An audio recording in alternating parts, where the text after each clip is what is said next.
আসসালামু আলাইকুম প্রিয় শিক্ষার্থীরা, আমি নাজমুন নাহার, প্রভাষক, মার্কেটিং বিভাগ, ঢাকা স্টেট কলেজ। আমি তোমাদের মার্কেটিং পড়াবো। আশা করছি তোমরা সবাই ভালো আছো, নিরাপদে আছো ও সুস্থ আছো। আজকে আমি তোমাদের উৎপাদন ব্যবস্থাপনা ও বিপণন প্রথম পত্র দিয়ে দ্বিতীয় বর্ষের ক্লাস শুরু করব।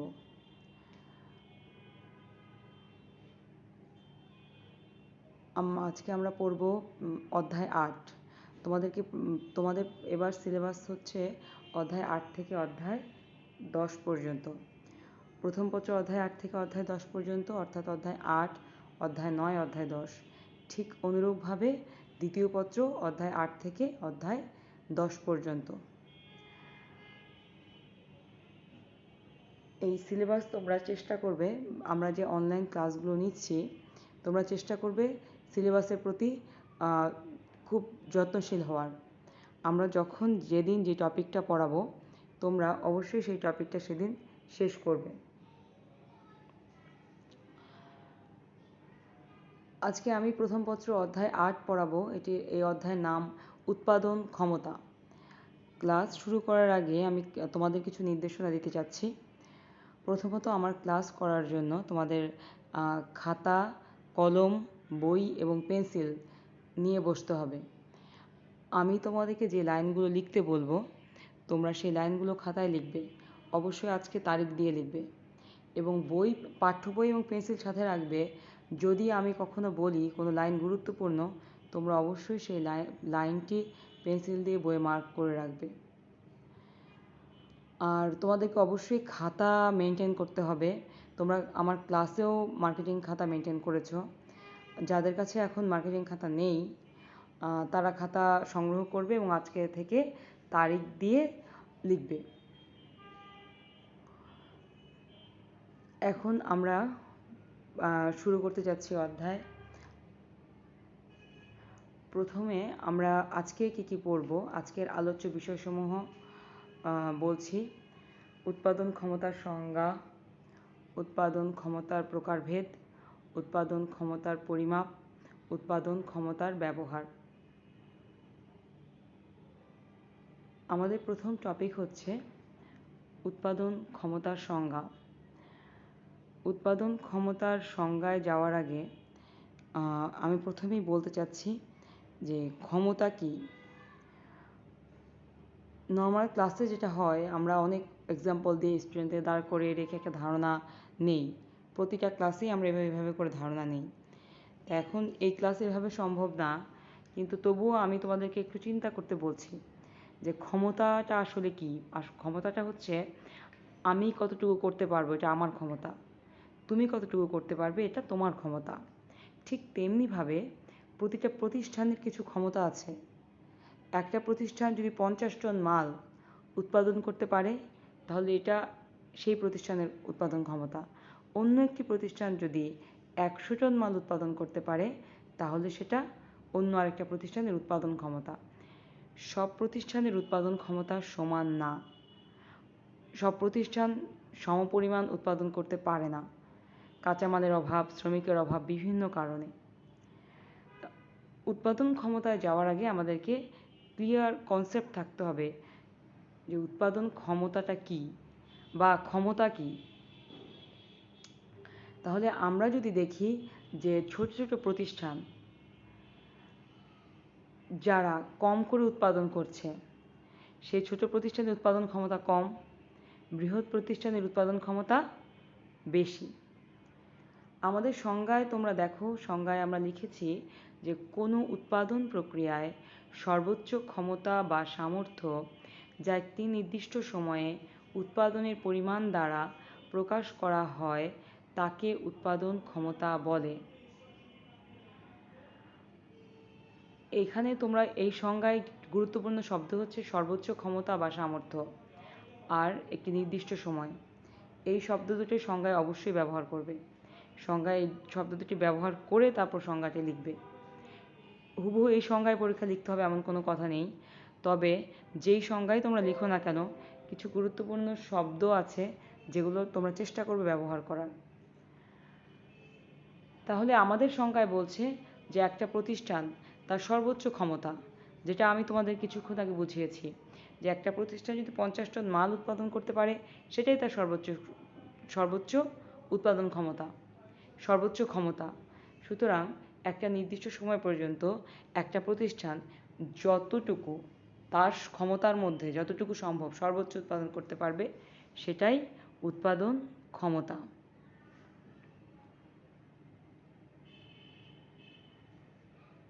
এরপর আমরা পড়ব উৎপাদন ক্ষমতার প্রকারভেদ। উৎপাদন ক্ষমতা বিভিন্ন দৃষ্টিকোণ থেকে উৎপাদন ক্ষমতাকে বিভিন্নভাবে সংজ্ঞায়িত করা হয়। তবে মূলত উৎপাদন ক্ষমতা 4 প্রকার। প্রথমত, সর্বোচ্চ উৎপাদন ক্ষমতা। স্বাভাবিক অবস্থায় নির্দিষ্ট সুযোগ সুবিধা ব্যবহার করে একটি উৎপাদন প্রক্রিয়ায় সর্বোচ্চ যে পরিমাণ পণ্য উৎপাদন বা সেবা প্রদান করা যায় তাকে সর্বোচ্চ উৎপাদন ক্ষমতা বলে। তার মানে একটি প্রতিষ্ঠান স্বাভাবিক অবস্থায় নর্মাল যে সুযোগ সুবিধাগুলো আছে তার সেগুলো ব্যবহার করে সে যে সর্বোচ্চ পরিমাণ পণ্য উৎপাদন করবে তাকেই আমরা বলবো সর্বোচ্চ উৎপাদন ক্ষমতা। ইংলিশে এটাকে বলে পিক প্রোডাকশন ক্যাপাসিটি।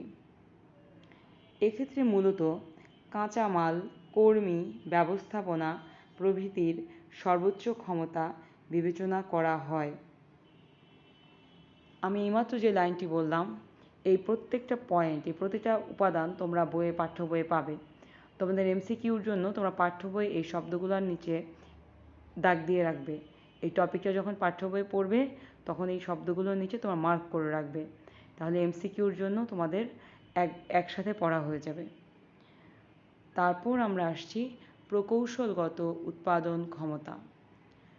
যন্ত্র বা মেশিনের উৎপাদন ক্ষমতা বিবেচনা করে যখন সর্বোচ্চ উৎপাদন ক্ষমতা নির্ধারণ করা হয় তখন তাকে প্রকৌশলগত উৎপাদন ক্ষমতা বলে। এখানে মূলত একটি প্রতিষ্ঠানে যে যন্ত্রগুলো ব্যবহার করা হয় বা যে মেশিনগুলো ব্যবহার করা হয় সেই যন্ত্র বা মেশিনের যে উৎপাদন ক্ষমতা তার উপর ডিপেন্ড করে উৎপাদন ক্ষমতাকে নির্ধারণ করা হয়। তবে এক্ষেত্রে আরেকটা জিনিস করা হয়, সেটা হচ্ছে তৈরির পর, মানে পণ্যটা তৈরির পর যন্ত্র বা মেশিনের গায়ে এর ক্ষমতা লিখে দেওয়া হয়। তবে উৎপাদন ক্ষমতা নির্ধারণে শুধু যন্ত্র বা মেশিনের ক্ষমতা বিবেচনা করা উচিত নয়, কারণ এক্ষেত্রে কর্মী ও আনুষঙ্গিক সুবিধা বিবেচনা করতে হয়। এখানে বোঝানো হয়েছে যে কোনো প্রতিষ্ঠানই কেবলমাত্র যন্ত্র বা মেশিন দিয়ে উৎপাদন করা সম্ভব না, তার সাথে অবশ্যই কিছু মানুষ জড়িত থাকবে।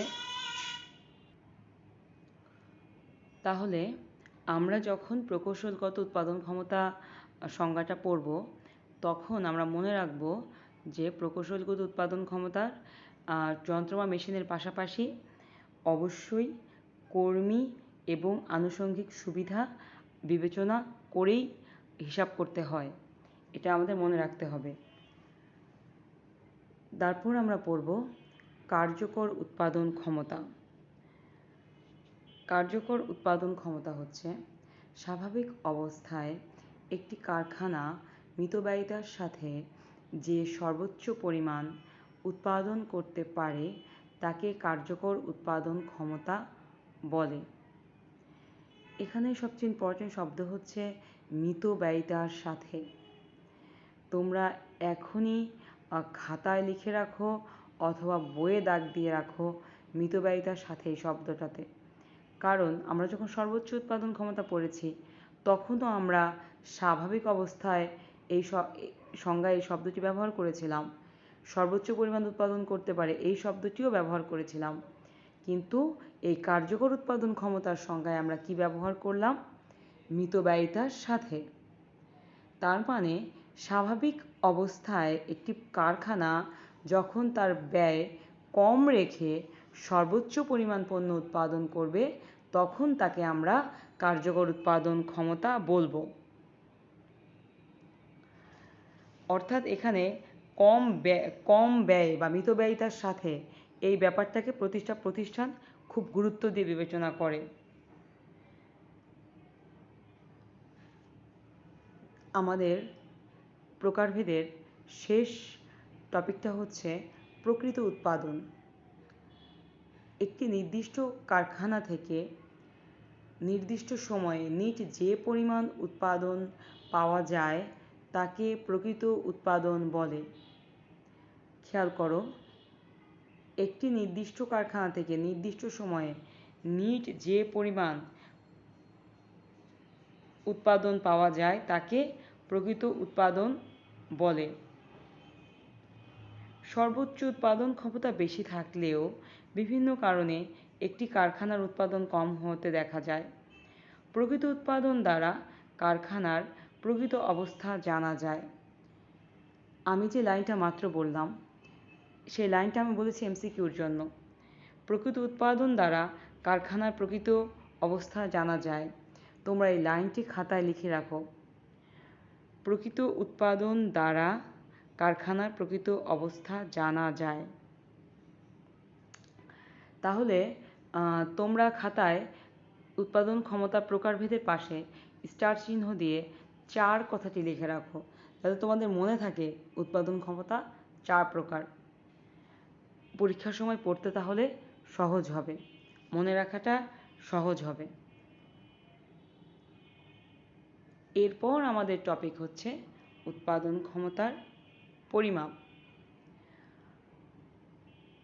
মূলত যে প্রতিষ্ঠানগুলো দুটি পন্থায় বা দুটি উপায়ে উৎপাদন ক্ষমতা পরিমাপ করে। একটি হচ্ছে উৎপাদন পরিমাপ, অন্যটি হচ্ছে কাঁচামাল বা উপকরণ পরিমাপ। তোমরা স্লাইডে আমার যে লেখাটা দেখছো এটা দেখে তোমাদের খুশি হওয়া উচিত, কারণ এর আগে আমি যখন তোমাদের ক্লাস নিয়েছি, ক্লাসরুমে যে ক্লাস আমি নিয়েছি সেখানে তোমরা আমাকে বলতা, ম্যাডাম আমরা স্টার চিহ্ন দিয়ে লাইন লিখি, আপনাকে তো লিখতে হয় না, এজন্য আপনার হাত ব্যথা হয় না। এখন কিন্তু আমি লিখেছি, এখন তোমাদের লিখতে হচ্ছে না। এটা আমি লিখতে লিখতে তোমাদের কথা আমার মনে হচ্ছিল যে তোমরা সবসময় স্টার চিহ্ন দিয়ে লেখাতে গেলেই তোমাদের মনে হতো ম্যাডাম আমাদেরকে এত লেখাচ্ছে কেন। আমি মূলত এই লাইনগুলো লেখাই পরীক্ষার সময়, এই লাইনগুলো পড়া থাকলে এমসিকিউ এবং জ্ঞানমূলক অ্যান্সার করাটা তোমাদের জন্য সহজ হয়। তাহলে আমি যেই লাইনগুলো এখন স্টার চিহ্ন দিয়ে লিখে রেখেছি তোমরা এই ভালোভাবে লাইনগুলো পড়বে, পড়ে মনে রাখার চেষ্টা করবে। প্রথমত হচ্ছে কি বললাম আমি, উৎপাদন পরিমাপ। উৎপাদন পরিমাপ হচ্ছে আউটপুট মেজার্স। এই পদ্ধতিতে উৎপাদিত পণ্যের একক বা পরিমাণের সাহায্যে উৎপাদন ক্ষমতা পরিমাপ করা হয়। তাহলে কি বলেছি আমি, এই পদ্ধতিতে কিসের সাহায্যে পরিমাপ করা হয় ক্ষমতা? উৎপাদিত পণ্যের একক বা পরিমাণের সাহায্যে। এবং এই পরিমাপ পদ্ধতিটা মূলত কারা ব্যবহার করে? এটি ব্যবহার করে বৃহৎ ও একক পণ্য উৎপাদনকারী প্রতিষ্ঠান, যেটা আমি দ্বিতীয় স্টার চিহ্নে দিয়ে দিয়েছি। দ্বিতীয় পরিমাপের পদ্ধতি হচ্ছে কাঁচামাল অথবা উপকরণ পরিমাপ। এক্ষেত্রে প্রথম স্টার চিহ্নে দেখো আমি লিখেছি, এক্ষেত্রে ব্যবহৃত কাঁচামাল বা উপকরণের ভিত্তিতে প্রতিষ্ঠানের উৎপাদন ক্ষমতা পরিমাপ করা হয়। একটি প্রতিষ্ঠান যে কাঁচামালগুলো ব্যবহার করে বা যে উপকরণগুলো ব্যবহার করে তার ভিত্তিতে যখন আমরা উৎপাদন ক্ষমতা পরিমাপ করব তাকে আমরা বলবো কাঁচামাল বা উপকরণ পরিমাপ। তারপর দ্বিতীয় স্টার চিহ্নে আসো। দ্বিতীয় স্টার চিহ্নে আছে ছোট ও পরিবর্তনশীল ব্যবসায় প্রতিষ্ঠানের এই পদ্ধতি ব্যবহৃত হয়। তাহলে ছোট ও পরিবর্তনশীল ব্যবসায় আমরা কোন পদ্ধতিতে উৎপাদন ক্ষমতা পরিমাপ করি? কাঁচামাল বা উপকরণ পরিমাপ পদ্ধতিতে। তোমরা এই দুটি উৎপাদন পদ্ধতির ক্ষমতা পরিমাপের যে পদ্ধতি আমি দিলাম, স্টার চিহ্নগুলো ভালোভাবে পড়ে মনে রাখার চেষ্টা করবে। কারণ এগুলো যদি এখনই না পড়ে মনে না রাখো, তাহলে ফাইনালের আগে যে এত পড়া একবারে মনে রাখা সম্ভব নয়। আমাদের এর পরের টপিকটি হচ্ছে উৎপাদন ক্ষমতার ব্যবহার।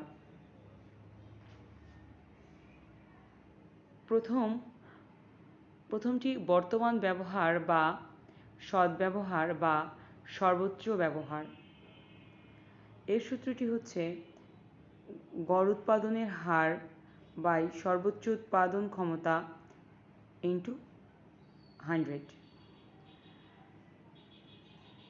এখন পরীক্ষায় এই সূত্র যদি পরীক্ষায় আসে, বলবে যে বর্তমান ব্যবহার বের করার সূত্রটি লিখো। কিন্তু যদি এটি সংজ্ঞা আকারে আসে, তোমরা এই সূত্রটি মনে রাখবে। এই সূত্রটি মনে রাখলেই তোমাদের জন্য সংজ্ঞাটি লেখা সহজ হবে।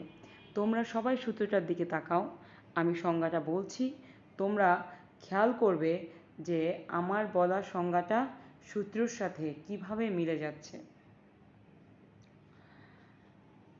বর্তমান ব্যবহার বা সদ্ব্যবহার বলতে বোঝায় একটি প্রতিষ্ঠানের যন্ত্রপাতি, স্থান বা কর্মীর বর্তমান ব্যবহারের হার বা মাত্রা। এই ব্যবহারের হার বা মাত্রা শতকরায় প্রকাশ করা হয়। এখন আমি তোমাদের সংজ্ঞাটা বলবো। আমরা যদি আমাদের মনে করো যে সংজ্ঞাটা পরীক্ষা আসছে, তুমি সূত্র পারো, সংজ্ঞা পারো না, তুমি তখন লিখবে যে গড় উৎপাদনের হারকে আমরা যখন সর্বোচ্চ উৎপাদন ক্ষমতা দিয়ে ভাগ করি এবং শতকরায় প্রকাশ করি, তখন তাকে বর্তমান ব্যবহার বা সদ্ব্যবহার বা সর্বোচ্চ ব্যবহার বলে। অনুরূপভাবে তোমরা প্রত্যেকটি যে সূত্র আমি এখন তোমাদেরকে দিচ্ছি, এই সূত্রগুলো মনে রাখবে। এই সূত্রগুলো দিয়েই তোমাদের পক্ষে সংজ্ঞা লেখা সম্ভব হবে, আলাদা করে সংজ্ঞা লিখতে হবে না। দ্বিতীয়টি হচ্ছে সর্বোচ্চ ক্ষমতা। সর্বোচ্চ ক্ষমতা ঘন্টা oblique shift into shift oblique দিন ইন্টু দিন অবলিক সপ্তাহ। এই সর্বোচ্চ ক্ষমতা, এই সূত্রটা তোমরা মনে রাখবে। স্বাভাবিক অবস্থায় নির্দিষ্ট সুযোগ সুবিধা ব্যবহার করে একটি উৎপাদন প্রক্রিয়ায় সর্বোচ্চ যে পরিমাণ পণ্য উৎপাদন বা সেবা প্রদান করা যায় তাকে সর্বোচ্চ উৎপাদন ক্ষমতা বলে। সর্বোচ্চ উৎপাদন ক্ষমতা তোমরা আগেও পড়েছ, সংজ্ঞাটা তোমরা আগে পড়েছ। এই সংজ্ঞার সাথে তোমরা এই সূত্রটি মনে রাখবে, তাহলে তোমাদের পরবর্তীতে আমি যে অঙ্ক করাবো, অঙ্কগুলো সমাধান করা সহজ হবে। তারপর আসছে কার্যকর উৎপাদন ক্ষমতা বা কার্যকর সদ্ব্যবহার। স্বাভাবিক অবস্থায় একটি কারখানা মিতব্যয়িতার সাথে যে সর্বোচ্চ পরিমাণ উৎপাদন করতে পারে তাকে কার্যকর উৎপাদন ক্ষমতা বা কার্যকর সদ্ব্যবহার বলে।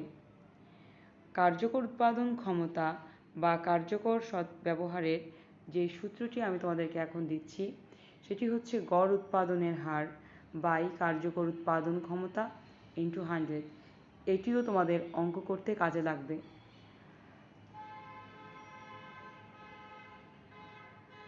তবে এই যে কার্যকর উৎপাদন ক্ষমতার আরেকটি সূত্র আছে,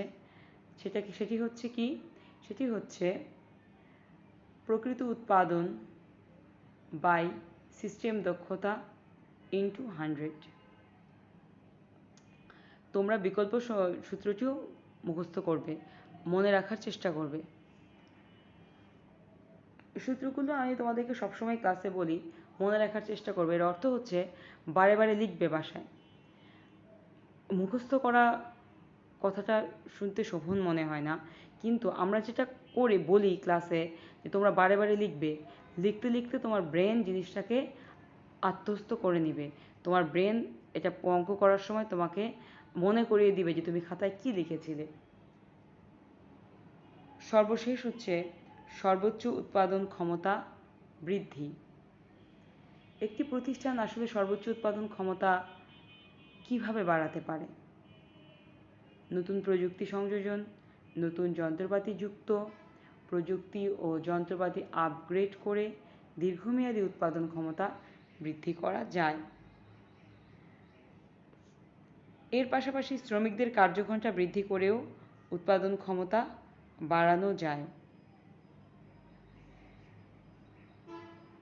যে কোনো প্রতিষ্ঠানই চেষ্টা করে উৎপাদন ক্ষমতা বাড়ানোর জন্য, এবং উৎপাদন ক্ষমতা বাড়ানোর ক্ষেত্রে প্রতিটি প্রতিষ্ঠান এই পদ্ধতিগুলো অনুসরণ করে। তাহলে আমি আজকে তোমাদেরকে উৎপাদন ক্ষমতা ব্যবহারের কিছু সূত্র দিলাম। আজকে আমি তোমাদের এই সূত্রগুলো তোমরা বাসায় খুব ভালোভাবে পড়বে, খাতায় লিখবে। তাহলে আমি এর পরের ক্লাসে যখন তোমাদের অঙ্ক করতে দিব, তখন তোমাদের জন্য অঙ্কগুলো বুঝতে সহজ হবে। আর আমি তোমাদেরকে প্রথমে বলেছিলাম যে খাতা মেনটেন করতে। এই সূত্রগুলো বাসায় পড়ে খাতায় লিখে রাখবে, এবং অবশ্যই আজকেই তোমাদের খাতা সংগ্রহ করবে। আজকের ক্লাস থেকে আমি যেন তোমাদের নিয়মিত একটি খাতা দেখতে পাই। আমার খাতাটা আমি অবশ্যই যখন কলেজ খুলবে তখন তোমাদের কাছ থেকে সংগ্রহ করব।